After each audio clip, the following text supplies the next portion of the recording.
All right. So, ladies and gentlemen, welcome to game number 2. And I think we're ready to make it happen. So, welcome to game number 2 here in the Fnatic Raid Call HoN Open number 2. Game number 2 should be a round of 32 matchup. I can actually, let me pull up the brackets here, see where we're at. Fly is my man in charge. He is finding games, so I'm just hopping into them pretty damn quick. I don't know where we're at in the brackets. So I apologize for being a little bit behind the times here. DFM, let's see if I can find them very quickly here on the old second monitor. Just out of straight. Oh, here it is. Die Ficker Massive versus Munjare. Does that sound right? Are we in the right place here? Yeah, all right. So this is a round of 32 matchup coming up here. So round 2, if you will, here in this tournament, depending on how you like to think about tournaments. I don't really like saying rounds. You're saying, oh, this is round number 2. It doesn't really mean anything because you don't know how many players were participating in the first round. So you don't know, is round 2 like the round of 8 or the round of 128? It's this is the round of 32. We started in the round of 64. I think we had somewhere around 40 teams, 45 teams, something like that, about that halfway point. So quite a few buys in that first round. So this is a round of 32 matchup here. In the Fnatic Play Heroes Cup. So, of course, I'm Zyori. You can find everything you ever could need to know about me at zyori.tv, ZYORI.tv. Yeah, the same, everything. Everything I have is Zyori TV in-game. I am IG Zyori here, as you can see by this this beautiful HoN interface. So, yeah, thanks for tuning in. Hopefully you're enjoying the solo casting for now. I certainly enjoying it. Like I said, it's been a while since I solo casted. The first half of that first is feeling a little rough, but now I'm feeling, you know, got that nice nerd sweat going on. The coffee's flowing, the windows are open, everything's just it's all coming together. Living the HoN life, man. Living the HoN dream. Dream HoN. HoN dreams. It's all the same. Diablo 3. Whew. So anyhow, let's take a look at this game here. Let's take a look. We look at the PSRs. We see quite the disparities. The Legion team actually has a couple of pretty highly rated players here. So should be pretty interesting. But alas, I do not know either of these teams. I know absolutely nothing about them. So hopefully they, at the very least, give us a show. We got to see that Sackstone last game from Electrician. And for that, Electrician, I thank you. I thank you. Let's look at these bans here, though. One Love over on the Legion team, who started off with a ban on Silhouette, followed up by Kraken, Meraxis, Cthulhuphant, Parasite, Demented Shaman, Devourer, and Keeper of the Forest. So yet again, just like that last game, Tempest not banned, which is a little bit surprising. We do see a couple of those junglers banned, though. Parasite and Keeper, though Ophelia and Tempest still on the board, as well as that Legionnaire. So a couple of heroes still available that are looking very, very juicy. Silhouette first banned, not too surprising. You want to talk about flavor of the week, flavor of the month, flavor of this recent era of HoN, whatever you want to call it. Silhouette is here. She's loud and proud. She's here, she's queer, get over it, because she's not going anywhere. You know, we saw in that last game how powerful Silhouette can be, even with that slightly different timing as far as that item build is concerned. Silhouette still is just an absurdly strong hero, especially thanks to Moon Meander, who's been playing her so much more and letting everybody know how strong she actually is. And there's all that, I'm so glad everyone's PMing me. Like I said, thank you very much. I'm glad it's working. I just want to make sure Own3D is working the way I feel like it should be, because it's very different from Twitch. That's all I'm going to say. I don't really have a... I can't say I really have a preference one way or another. I've always used Twitch just because it was the first one I started with. I've met the Twitch staff many a time, blah, blah, blah. But Owned is working very nicely. I haven't had an issue yet, so if the VODs come out the way that I've been trimming them, I will be so happy, so happy. VOD trimming is the bane of my existence. That's all I have to say. The powered by Fnatic Raid Call. I actually can't move that. That overlay is not controlled by me. That's a static overlay on the stream. So that I do apologize for that if that's in the way, but absolutely nothing that I can do about it personally, at least not right now. So anyway, let's take a look. I totally been rambling on these picks. Jesus, these picks came out so quick. I wasn't ready for it. We already seen Ophelia pick up. The Hellborn side has been locked in. Bubbles, Ophelia, Armadon, Tundra, and Witchslayer. So a fairly well-rounded team here as well. Of course, no agility, so they are going strength, kind of a strength meta all the way, though they really only have 2 strength here. Sort of an interesting, roster that we can take a look at. a bit more to get into the game. What are they going to do with this last pick, though? And that is really a tricky conundrum. If they didn't have Forsaken Archer already, you know, I would almost be thinking we might see a Corrupted Disciple. Corrupted Disciple is a great counter to Armadon, but unfortunately, they last picked Armadon over there, and Forsaken Archer is already selected here. So Forsaken Corrupted really not going to pair. So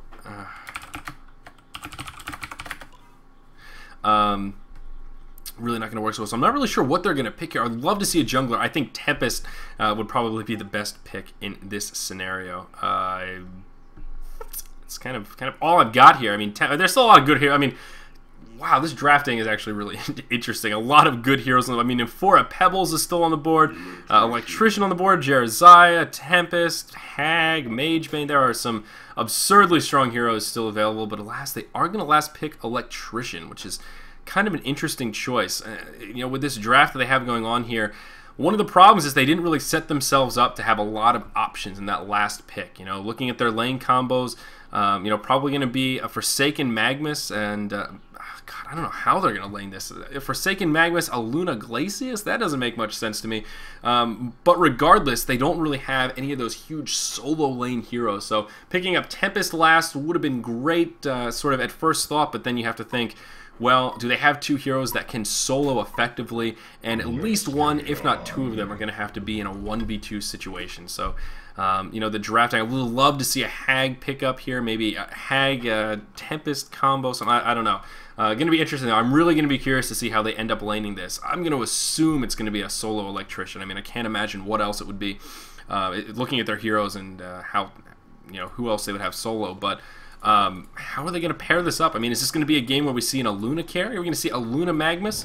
That could certainly work nicely. A Luna Magmus where Magmus is the one picking up the farm. They have a lot of different options here with these heroes, and not options in a good way, as far as they have two dual lanes and they can shuffle around the way that they want to you know, go about pairing them together. But it's kind of funky here the way it's worked out. So we'll take a look at their inventories. The Hellborn side, on the other hand, though, they have very straightforward lanes. Ophelia in the jungle, solo Bubbles up in the top lane, solo Tundra in the mid, then down in the bottom they're going to have this Witchslayer Armadon lane. So they have quite the lineup here. A little bit curious about the Witchslayer pickup, though. Would have been nice to see a Nymphora, given that Nymphora is on the board. You know, Nymphora can do a huge, or pardon me, can have a profound impact when paired with Armadon.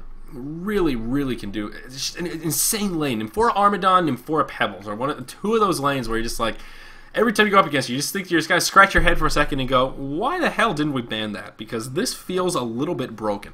Kind of that sort of thing. You know, Witchslayer Armadon's by no means bad, but one of those was it the optimal choice? Armadon Glacius, also a very powerful lane combo. So it looks like it will be Forsaken Archer Glacius and Magmus Aluna. So it looks like they did go with that latter option that I listed. Magmus going to be one to pick up a hatchet here. So he's going to be the recipient of all of this mid farm, with Aluna as kind of that roaming babysitter, which is going to be a little bit interesting here. You know, against Tundra, it may work out nicely. Tundra not going to farm super well. But Magmus picking up farm is always interesting for a couple of reasons. We'll talk about it once we get into this game and kind of see how the lanes settle down, see if Magmus is kind of free farming, and especially how this Forsaken Archer is doing, because she's going to be one of the keys for this Legion team to be super successful in this match. Again, you know, with the Hellborn side, they have no agility hero, so this Forsaken Archer is definitely going to play a very strong role as far as the late game potential for this Legion side. So this bottom lane, the only 2v2 lane, all the others are a 2v1 of sorts. The top kind of I guess more of a 1v1 with Ophelia in the jungle here. So it is going to be a solo Electrician versus kind of a solo Bubbles. We'll see Ophelia already coming out of the lane with that Skeleton King, going to harass him all the way back. So Bubbles is going to have a damn good time up here in the top. And there is nothing worse than an underfarmed Electrician. You know, he's one of these heroes that really benefits from a lot of early farming. He's going to throw these wards down. Unfortunately, didn't catch that first spawn there, so a little bit unfortunate. But you know, still going to be able to throw those wards down, no problem. Block that spawn. Let's see. Other than that, let's take a look in the mid. You know, Tundra. Let's actually take a look at the farming here. See how things are going. Magma sitting 5-2, Aluna 1-2. As we see Tundra over here sitting 0-0. So he is getting harassed out of the lane. We see Aluna doing a very nice job harassing him back, playing nice and aggressive. Really, kind of exactly what she needs to be doing. Going to be executing some rune controls. We see not spawned quite yet, so I jumped the gun. Just assuming she was going for the rune control there, so pardon me. Whoops-a-daisy. Like I said, I do have D&D turned off. You know, hopefully you guys don't abuse it. Like I said, when I'm the solo caster, there's two things I'm used to with casting. One, having a co-caster so that one of us can stay off of D&D to handle messages and tells and just, you know, look past the spam, but just in case there's a pressing issue, we can deal with it. Two is having a chat. And one of the things about HoN 3D that has been troubling me is the chat server. I don't know if it's just IRC. I know they used to use IRC, and now they have some kind of a chat client, but it's... I'm just used to Twitch where chat is right there. I have it open and I can read it while I'm casting or in between things, and that way I know right away if I screw something up.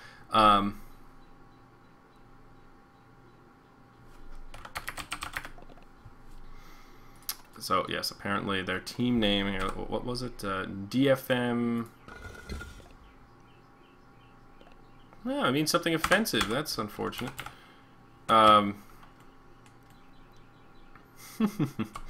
I totally lost my train of thought. Oh yeah, so just having the chat, just so I know if I screw something up or say something really, really stupid or, you know, miscall here, I see it right away at least. Well, the delay server's on, so I see it 6 minutes later, but helps keep me humble. Helps keep me humble at the very least. You know, what would be the internet if we didn't have freedom of expression, or we could all tell each other how awful we are at everything? You know, what would we do without such an outlet?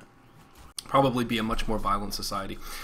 So anyhow, no bloodlust quite yet, only 2 minutes in. Ophelia actually going to take an interesting play here and roam down to the bottom lane, still with the Skeleton King. She's going to come in and try and set up a gank. You're taking an interesting path, not going to come from behind. They're not going to stack those stuns as well as they could, but alas, Forsaken Archer going to be in big trouble.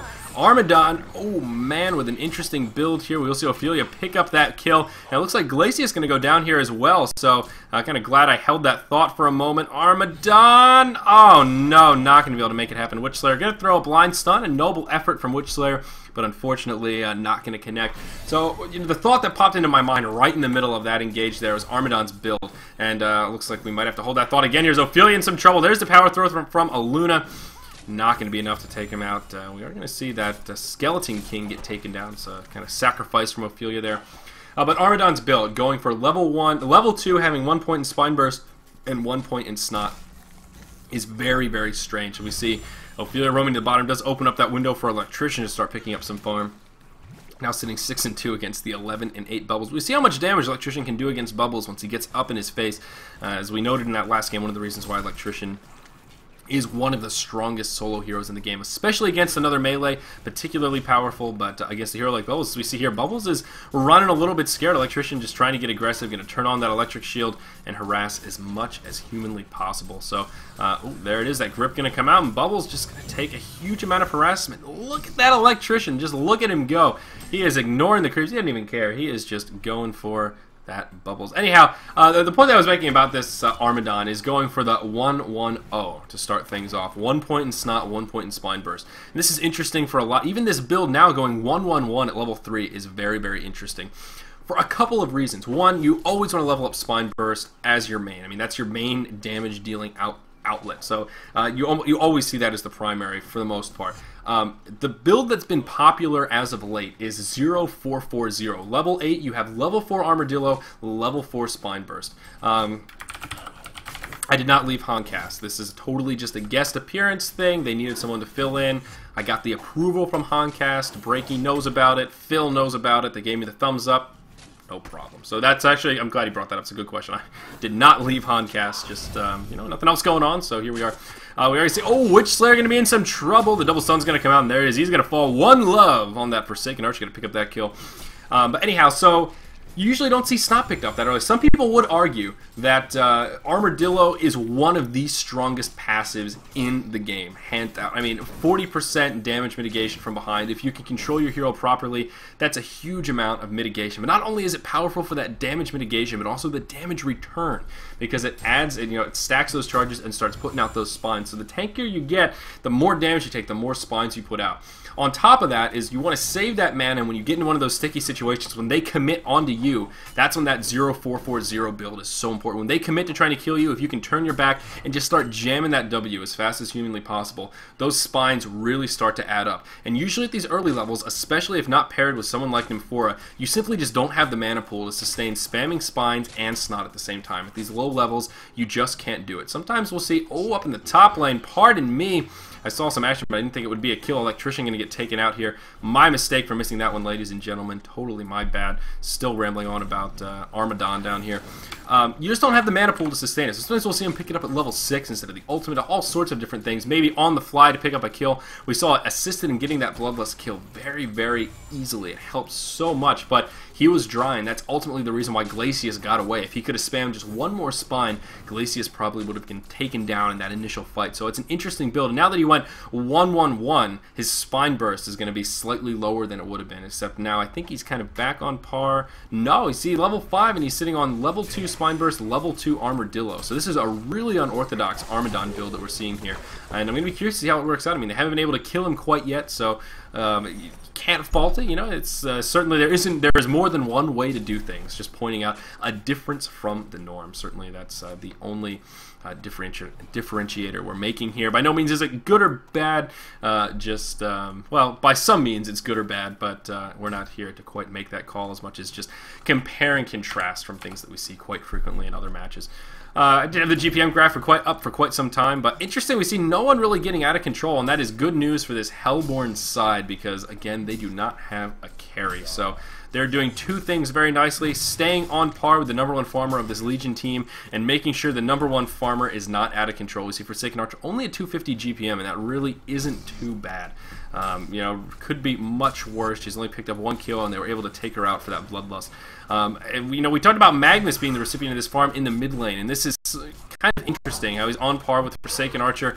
This is sort of a good and a bad thing. It's not bad, but it would be so much better if they could have set up these lanes for Forsaken Archer to be getting absolute free farm.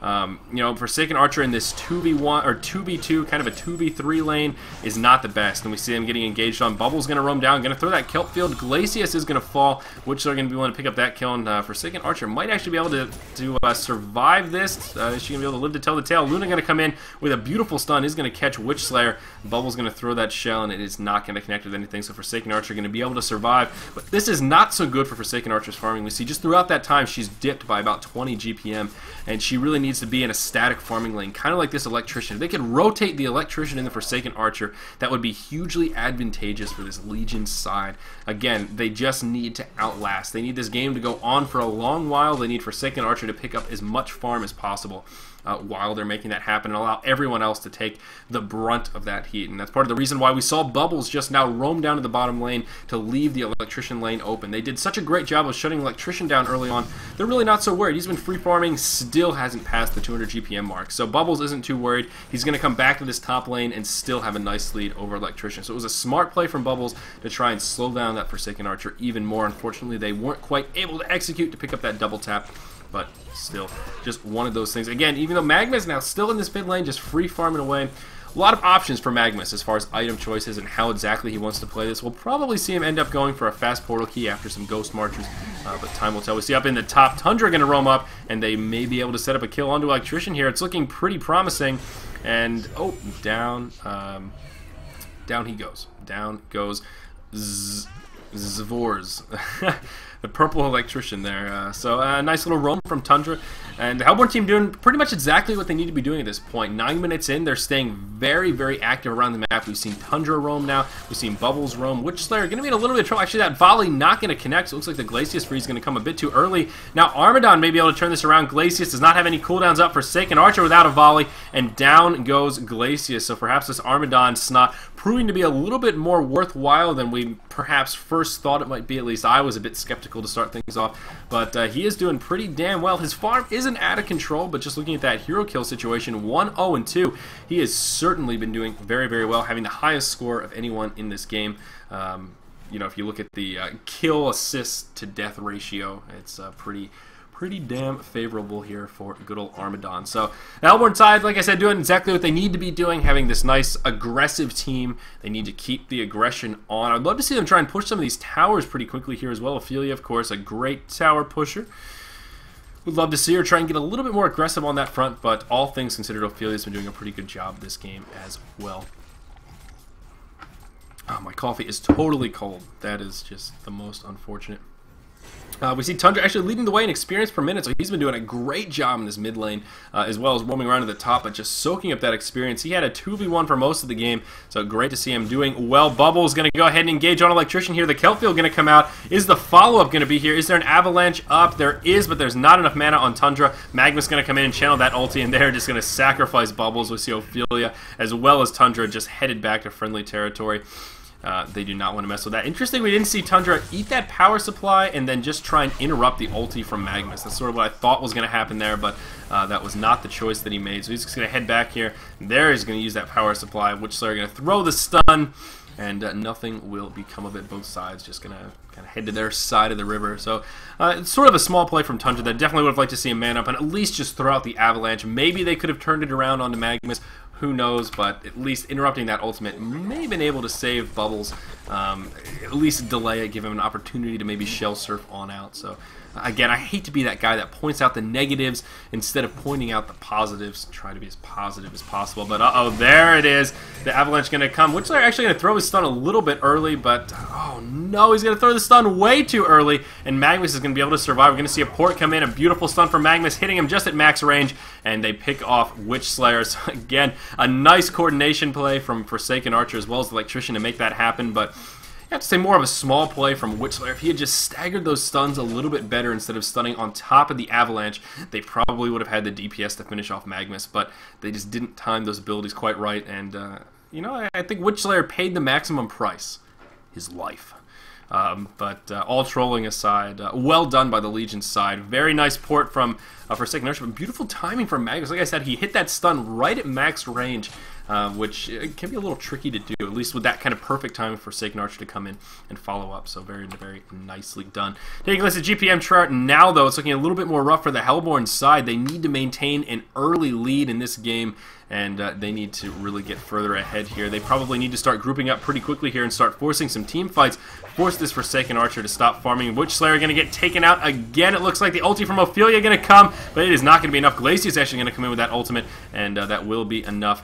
Pick up that kill. Bubble's going to move into the trees. Magnus with a nice attempt to try and pick up that blind stun, but unfortunately just not going to be quite enough. Armandon thinking about coming in, as is Tundra, but indeed they shall not. Bubbles now going to shell surf out to friendly territory. So well played by Bubbles there to stay alive. And all the while up in the top, Electrician, that guy they've been ignoring, is going to take out a tower.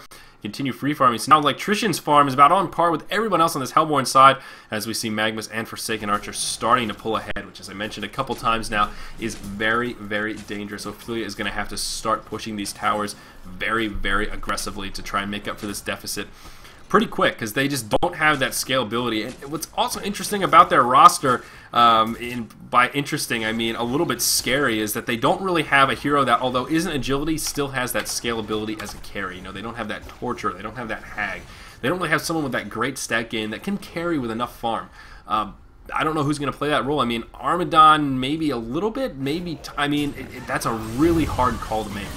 You're not going to see an engage here, though. Electrician going to get avalanched. He's going to get taken out to start things off. The Piercing Shard is going to connect with Glacius, but a huge Magnus ulti going to come in and do a hell of a lot of damage. They do pick up that kill onto Glacius, but the Hellborn side is getting dangerously low. Bubble's going to move in. He will throw that Kelpfield. Armadon needs to be very, very careful here. He's barely going to be able to survive. Witchslayer going to throw that ulti onto Magnus. Some more kills coming out. The tower in the mid lane does go down as the Hellborn team continues to clean stuff up down here. It looks like they will be able to clean it up. Actually, all of them still alive. No buybacks were used. Kind of surprised to see them surviving so well. But Forsaken Archer just going to push that tower in the mid to sort of minimize the loss here and at least make it a tower for tower exchange. But wow, the Hellborn team coming out nicely ahead. So I was starting to get nervous, but now grouping up, showing us the power that their team has.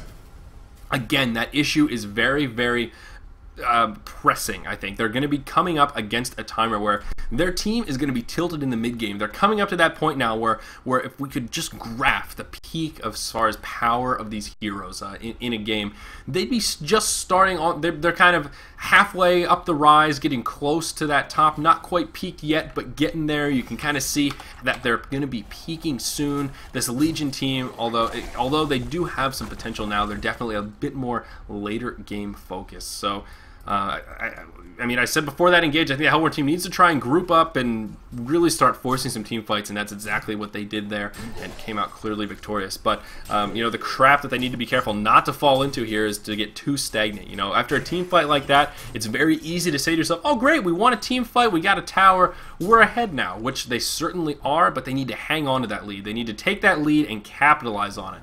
Take that extra bit of gold, let that next core item get completed, and then put the pressure on some more. They need to execute kind of an unrelenting assault kind of strategy here, because they will get out-farmed when it's all said and done. Aluna going to go ahead and throw a counter ward down here. Nicely done as well, minimizing the map control for this Hellborn side. And one thing this Legion team is doing very nicely is keeping Forsaken Archer safe and sound free farming. As we mentioned in that last game, that the Zephyr team would have been much better off just putting Zephyr in a solo lane and letting the rest of the team try and engage 4v4 type fights. And we see Forsaken Archer is doing just that, though she needs to be very careful here. She could get pinched. We are going to see an engage in the bottom river. Magma's going to open with a nice stun. Forsaken Archer going to come in and bubbles from behind. Forsaken Archer in a very awkward position. She's going to get caught in that kelp field. The first kill of this engage is going to go in favor of the Hellborn side. Glacius going to get taken out. Big man-ups coming from Magnus, though he does have a haste rune activated. Now Bubble's going to be the one kind of an awkward position, going to be pushed up way too far. The positioning in this fight is kind of insane all across the boards. Magnus trying to capitalize on this haste rune. Does have a lava surge up as well as an eruption. Does he have enough mana for both, though? And I believe he does, just barely, but he does. They're not going to be able to capitalize, though. So Glacius is going to fall, and that's all that's going to become of that fight after that kind of ring around the rosy style engage. Kind of just a strange fight all around. Let's take a look at some of the items here, see what everyone's packing, see if we've missed out on any big item pickups, and indeed we have. We see Tundra has now picked up that portal key. We see Armadon now with his core, the Steam Boots, as well as the Helm of the Black Legion. Now, Steam Boots on Armadon is kind of interesting, and I don't think we see it too frequently. Generally, it's either Plated Greaves or Ghost Marchers seem to be the two go-to choices on Armadon. By no means, again, are Steam Boots bad, just different from the norm. Steam Boots are, I feel like, a little bit better early on, but the movement speed just isn't quite there. Anyone with Ghost Marchers is going to be able to outrun you, and I think Plated Greaves actually give you slightly more movement speed as well. So puts you at a little bit of a disadvantage, but what do you gain? Well, that auto attack timer or swing timer, as well as the stats. So 10 strength here, very powerful early on, but as this game continues, that 10 strength is going to become somewhat meaningless here for Armadon.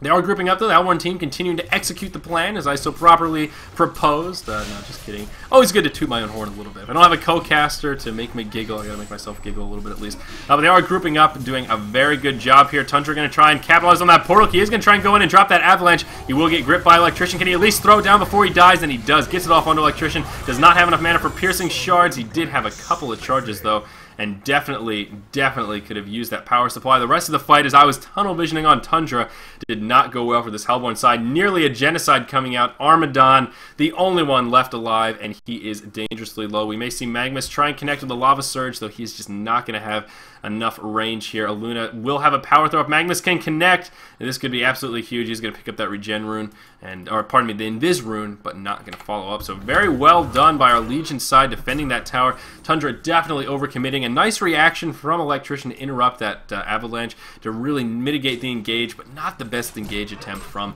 Tundra. Definitely diving a little bit too deep. I think he tried to engage right about here. That is way too deep for where they were on this tower. They could have played this one a little bit more passively, just put some pressure on this tower, and that's really all they needed to do. They didn't need to overcommit that much. Are we getting frame drops on the stream? Gosh, I really hope not. Let me see here. Nope, not getting frame drops. So if there's a little bit of lag, maybe temporary, maybe it'll get cleared up pretty soon. Only dropped 15 frames over the hour or so, hour and a half or so we've been broadcasting, so shouldn't be too much on my end, but like I said, feel free. Keep me apprised of any sort of lag issues associated with the stream. Very nice. It was just him, so that's good to see. Well, not good to see for him, but good for me at least. Makes my work a little bit easier here. Glacius is going to get caught in a bit of a funky position. He does freeze Tundra, but of course he can cast spells while stuck in the Glacius imprisonment. So the Avalanche does come out, and Go Away Noob gets taken out very easily here for this Hellborn side. Nice ward placement coming down. Ward Rev as well, so they will have sight of these Ancients. Love to see him take out this stacked Ancients as well.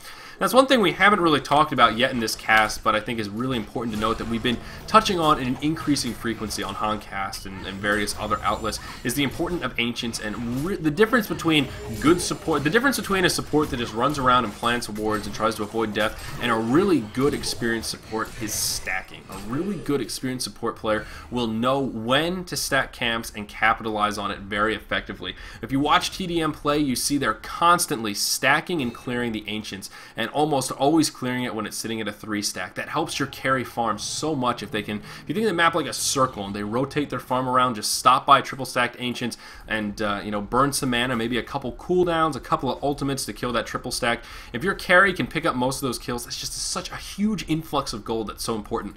So on top of that, to see this Hellborn team now move in and take out this double stacked Ancients, that's really good. If you're sitting in a situation of sort of static farms, you see Armadon getting caught, he is going to fall. But if you're in a situation of kind of static farm, kind of like we're seeing in this game right now. I mean, it's not total static farm, but it is sort of. I mean, both teams are, for the most part, except for the few push or hero getting picked off here and there, going back and farming. And in that situation, it's all about the map control. Who is going to pull ahead? If we said no one's going to cross the river for the next 10 minutes, who's going to win the farm battle? And it's going to be the team who stacks better and capitalizes on their Ancients a little bit better and just clears more efficiently. So if you can go to the other team's jungle and clear their Ancients, especially if it's stacked, that not only takes away all of that gold for them, but brings it to you. And that can really be a powerful, momentum shifter. Or, well, that sounded like a weird sentence. It'd be something very powerful that can help shift momentum in a game. So, good for the Hellborn side. They're able to take out that sack. Moral of the story, but something else to consider. It's always, every cast, always try and get those little takeaways, those little educational tips for, you know, maybe one or two of you out there that may be able to learn a thing or two from a cast while being entertained simultaneously.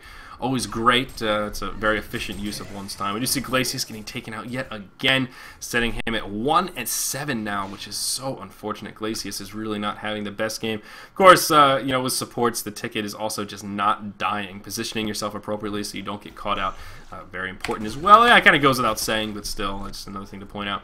Looking at the farms, though, things still looking pretty good for this Legion side. Forsaken Archer getting pretty close to that Geometer's Bane, just needs the recipe, and I believe she actually has enough now.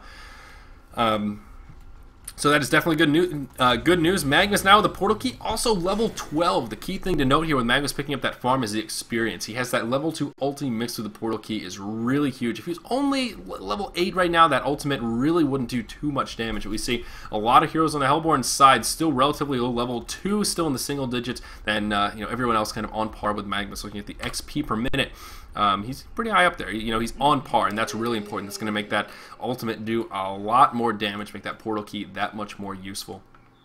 So hopefully they can score the engage they're looking for here in these upcoming battles. Hopefully from their perspective, I should add.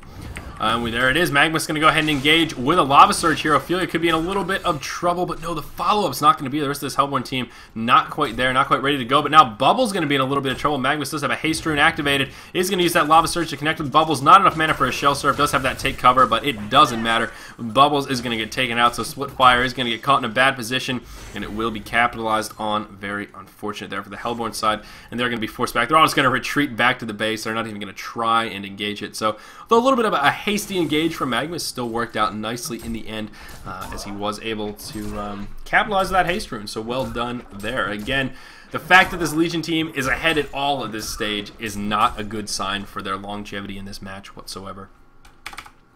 Or for the Hellborn side's longevity in this match.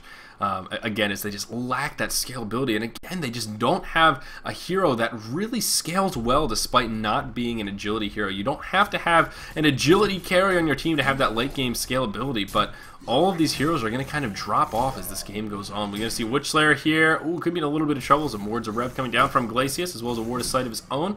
So we'll be able to counter. What are they going to take this out? Glacius wants to. Witchslayer going to come up here. He's going to drop the stun, and there's the silver bullet. Glacius, oh no, he didn't even kill the ward of sight. That is unfortunate. So this ward about to burn out. It is going to get some more valuable time on it. And of course, Witchslayer going to pick up that kill. So definitely a misplay from Glacius there. Not really sure what his plan was. Electrician definitely should have helped him take out that ward, but definitely a misplay there to say the least. Other item choices, I think we mentioned the portal keys on both Tundra and Bubbles. Other than that, the Geometer's Bane now picked up on Forsaken Archer. And we see Electrician rocking that new Electrician skin. Does have his core as well. Plated Greaves, Helm of the Black Legion, and that Ring of Sorcery. So he's doing pretty well. We'll see what he transitions into this game, whether it ends up being the Frostfield plate choice, just going raw tank, or if he moves into some magic armor. He's a lot of optimism. Even just that Soul's Bulwark might not be so bad here. He's kind of the hero best suited to pick it up, so it wouldn't be too bad to try and buff up that Forsaken Archer a little bit, even that Aluna. One of the things about Aluna as well, though she is playing support in this game, certainly a hero that has some carry potential. If the Hellborn team had an Aluna that was farming, we could make a case for their long game or late game longevity. But they just don't have it. Even their supports, you know, Bubbles and as well as Witch Slayer, they just don't have that. Or Ophelia, you know, they're never going to carry. Even with that farm, Witch Slayer just doesn't have the static stat gain on par with a hero like Aluna, who does have some of that carry potential. So they need to make something happen. You know, the longer they wait, the longer they play this static farm game, I think the harder it's going to get for them, especially as Forsaken Archer moves closer to another core item, especially given the fact that she's just so greatly out farming. Look at that, 100 GPM ahead of the highest farmer on the Hellborn side. So the longer they wait, just the harder it's going to get. This is the problem with their lineup. They don't have a huge amount of pushing power. See in the top, ooh, pardon me for missing that kill. Witch Slayer going to get taken out here, and we could see Ophelia in a little bit of trouble. Magma's going to go straight in. Does have a couple of charges, as well as some bottle charges. Does have an ulti now, and a Lava Surge as well, but not going to press his luck. Kind of interesting to see Magma's not picking up Volcanic Touch either, given his high level and farm. Going to opt for some stats instead. So kind of interesting there as well. But it's just going to get harder. One of the other pitfalls here with this Hellborn lineup is just simply the fact that they don't really have a lot of pushing power. You know, they have a fairly aggressive team, but aside from that, they don't have a huge amount of synergy amongst their heroes. They don't really have a lot of pushing power for them to be able to win this game pretty easily. All around, it seems like kind of a mismatch of heroes. I see this engage in the top. Tundra going to go in onto Forsaken Archer. We're going to get taken out after a nice Magmus ulti. Bubbles going to take a lot of damage from it as well, and he is going to be in some trouble. Bubbles is going to be able to use that portal key as well as Shell Surf, but Ophelia not going to be nearly as lucky. It looks like she, going to be able to juke that Lava Surge, but it doesn't matter. Magmus going to portal key in front for Forsaken Archer. Going to be able to connect with that volley. So a 2-for-0 exchange now. This Hellborn team definitely starting to feel the pain, starting to fall pretty far behind. And I'm not sure what they're going to be able to do. Electrician down here soloing his way to victory. Looks like trying to put some pressure on this tier 1 tower down in the bottom lane is going to be met by Armadon, but still, I mean, even Armadon, it's kind of a 1-for-1 down here. They can both do a little bit of damage and survive each other very, very well. Meanwhile, though, the rest of this Legion team put a lot of pressure up on the Hellborn tier 2 tower here in the top lane, and they are going to get it very easily. Not much they can do to defend over here on DFM's side. And they're going to have to head back to the base. So although this deficit they're at right now isn't too huge, only 7k gold, 9k experience, they're still in a pretty big amount of trouble. Again, because the deficit at which they're farming Forsaken Archer is just going to take over that much more quickly. I hate to sound like a broken record here, but you know, only so much to kind of talk about. This Hellborn side just needed to be a lot more aggressive early on. They're at that point now. You know, I talked about that graph. That we can kind of picture in our head of, you know, graphing where each hero is at its maximum peak and starting to decline. Now we're at that point where this Hellborn lineup is starting to decline off of that peak a little bit. You know, that avalanche damage isn't really quite as much as it was a few minutes ago. Level 13, only 200 magic damage. Yeah, it's a big stun, but, you know, not quite as big. Witch Slayer level 9, that ultimate 500 damage. Yeah, that's great, but really only that useful against Glacius. Everyone else now is tanky enough, has magic armor. See, everyone on this Legion team has magic armor of sorts, and Electrician wanted to pick up that Shaman's headdress. So, magic armor is out. You know, everything they're putting out is kind of quietly being countered. I believe there's at least no Ring of the Teacher for the Legion side, so Armadon's AoE physical damage still able to pack quite the punch, but still, it's just, I'm having trouble seeing too many positives. I'm having a little bit of trouble seeing a really bright light at the end of the tunnel here for this Hellborn side. By no means is the game over. It's you know, not that much of a deficit, but if things continue as they are, it's definitely looking a little bit dark. As we see, they've only been able to push 2 towers. And I have to kind of wonder to myself, I mean, what's this Ophelia been doing? We haven't really been watching Ophelia too much. It's not that Ophelia's been playing bad, but he's just, you know, he started off really active, and now, he's only level 10. He hasn't really been farming that well and not pushing towers. They've only been able to take out 2 tier 1 towers, and that's it.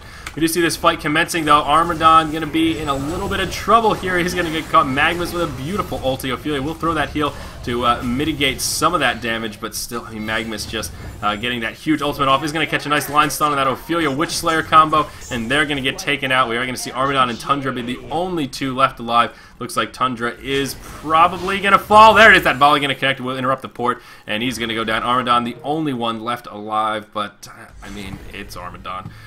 The vote to concede does come out. Is it the real vote to concede, though? GG, well played. You know, at this point, I don't know if I would concede it quite yet, but there it is. So almost a genocide coming out is enough to end this game. So 30 minutes in, our Legion side will move on. They're not tagged up, and I'm spacing on their team name here. Perhaps I can pull it up very, very quickly. And Munjare, Team Munjare, moving on to the next round. So congratulations to them. Of course, all best of one. We're going to be moving on to the round of 16.